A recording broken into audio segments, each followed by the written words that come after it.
standing upright. It's always laying down or it's in a stand, okay, or in a case. Okay, now, when the tank comes out, like I had to use a tank 2 days ago because we ran out of the tank that was on the stretcher. The lady was hypoxic. She's desatted down to 85%. Now, is that good or bad? How not good is it? Not very good. It's not very good at all. Okay, so she decided down to 85. I had to get out a portable tank. And so whenever I use a portable tank with the stretcher, I put it under a strap. So it is secure. Okay, you don't lay it on top of the patient's legs because when you come out of the stretcher, they kick and it ends up hitting the ground. Okay, and it's not safe. All right. So we're going to talk about is how to. Pete, can I expend your O2 mask? Yeah. He doesn't seem too happy about that. That was a soft yes. It was a soft yes, but nonetheless, it was a yes. Okay, so you're okay. So we're going to start out with an O2 tank. Now remember, this is a regulator and flow meter that's integrated. The portable ones are integrated. Okay.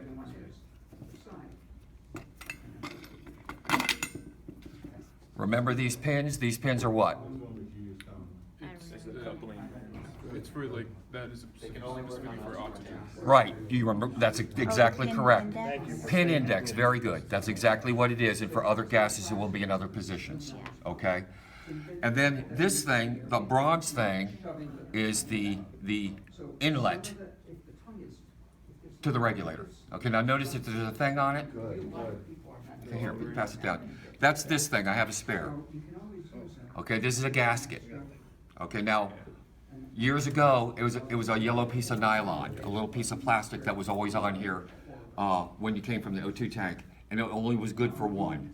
Now, these are permanent. So whenever you pick up one of these, you look at it and make sure the gasket is in here because there's no way to seal metal on metal.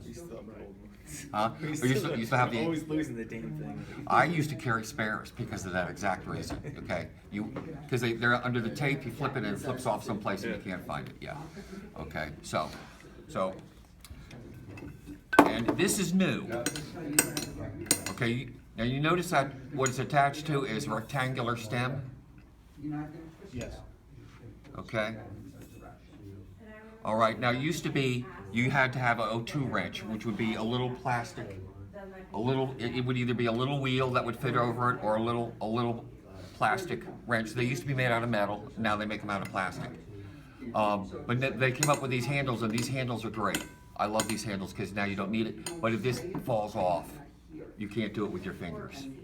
So that's one of the reasons why I carry a multi-tool type device. Okay, so that one of the things is to open and close O2 regulators. Okay? All right, so we're going to fit. Okay, we have pin index, and then on the other side you have this thing. Okay. All right, that goes on this side. There's a little divot here. So we're going to fit this over here.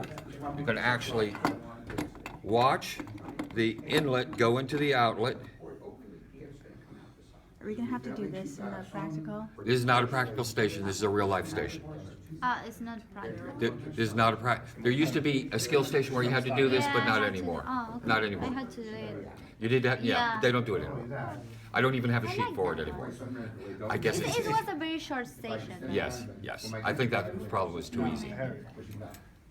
So in your ambulance, you have one of these regulators, or does every tank come with them? In our ambulance, we have two kits. Okay, that's a bag that has an assembled portable oxygen tank, O2 mask, pediatric O2 mask, and nasal cannulas. Okay, and they're completely ready to go. And we also have two spare tanks without regulators to back them up. Okay, Now, can you daisy chain, or is it one at a time? it's one at a time. Okay, all right. So now, what is the gauge read? Just throw that up there on the counter. Yeah, 0. 0. Everybody see that as 0? Yeah. Okay, so the tank is off, the needle is 0, and the flow meter is at off. So we're gonna open the tank, 1/2 to 1 full turn. Okay, now what do we got? 1,000. See 1,000? Remember, when you hit the red, that's 500, you have to change it, okay? All right, so that means the tank is open and there's oxygen in here, so that means we turn this and gas flows. Okay? Oh, and that, like, what, how much? That's your liter flow. Okay? And it starts out, this one, 1, 2, 3, 1, 2, 4, 6, 10, 15, 25, and what did I say about 25? Never. Never use 25. There's no reason for it. It's wasting gas. Okay, so we take out our device. Okay. Well, we're committed now. Okay. All right. So this is what? None. Okay, so, and we know it's a non-rebreather mask because it has, There's no, there's a valve here. oh, yes. There's a little valve here. Yeah. Okay, the partial rebreather mask, this valve would be missing. And I got an example in here. So this is a friction fit. You just push it on. And you don't have to use a lot of strength to do that. Sometimes people get excited, they push it on, and then when you get to the hospital, you can't get them off, okay? All right, now the way I usually do this is you always inflate this first.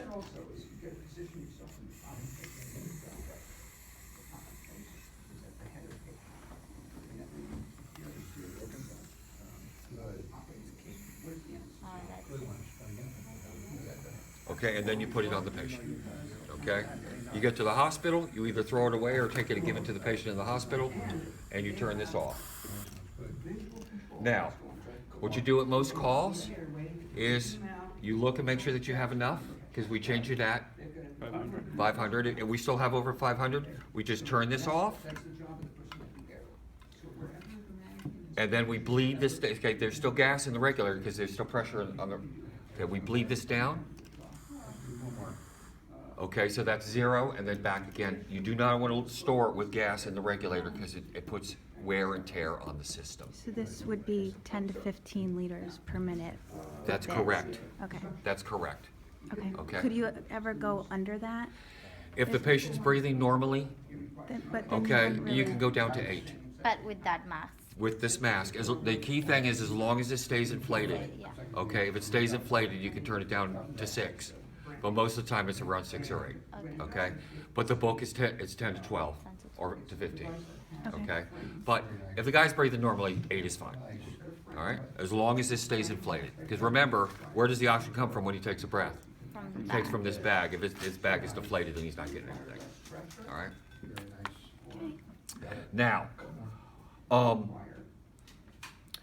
it's under 500. So what are we going to do? We're going to get a new tank. So we're going to take this off. We're going to turn this off. Take this off. Okay, we're going to put this in. Most places have separate facilities. They want the empties on the empty and keep them separate from the full ones. The full ones come out. Frequently, they have a little piece of white plastic tape around them. Okay, that's what you're used to. Yeah. Okay. So now you're going to reassemble it.